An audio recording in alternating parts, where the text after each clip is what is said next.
Everyone wants to escape the middle. They talk about freedom, wealth, prestige, the life beyond bills, taxes, and endless work. But they rarely stop to ask one simple question. Who built the cage they're running in? The middle class wasn't an accident. It was designed to keep them chasing, running, hoping. Not poor enough to rebel. Not rich enough to rest. Not free enough to pause. Just busy enough to never notice the pattern. They wake up early, drink their coffee, check their emails. They go to work, come home exhausted, and call it effort. They save, invest, grind, hustle, but the system quietly adjusts around them, feeding off their labor, their ambition, their hope. Prices rise as salaries rise. Opportunities appear, but they are bait, carefully measured. Every step forward is an illusion. The ladder moves just as fast as they climb. And yet, they keep climbing. Because hope is stronger than reason. Because no one wants to look lazy. Because ambition feels like freedom, even when it's a cage. The poor envy the middle. The middle envy the rich. The rich? They own the game. They don't compete. They control the rules. Every opportunity is a leash. Loans, credit, mortgages, chains disguised as progress. They call it the American dream, but it is the corporate plan. They don't realize they aren't chasing success. They are maintaining stability. Their work doesn't build power, it sustains it. Every promotion, every tax bracket, every purchase keeps the wheel turning.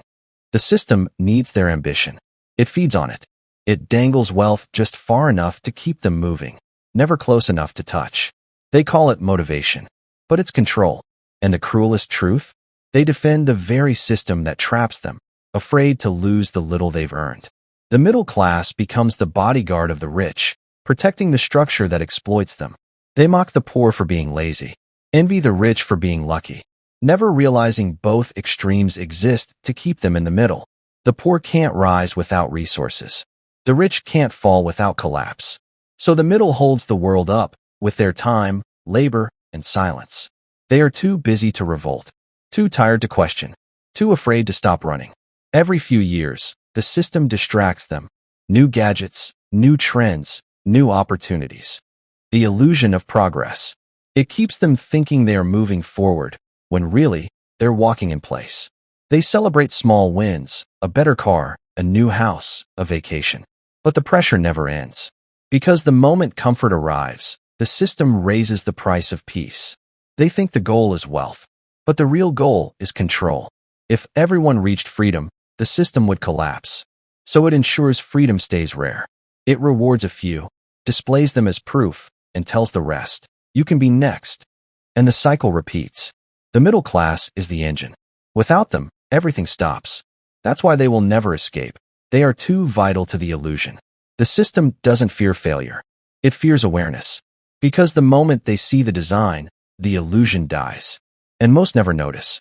They will die proud of their hard work, never realizing their effort maintains someone else's power. They live in constant motion, thinking every step counts.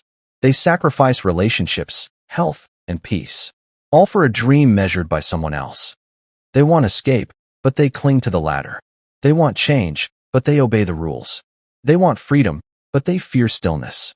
And the system smiles, because it doesn't need them to break free. It only needs them to keep moving. Everyone wants to escape the middle class.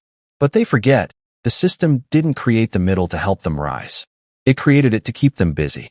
Busy enough to dream, but never free enough to live the dream. Everyone wants more. Everyone hopes. Everyone works. But most never realize they built their own chains. And the cage has no door.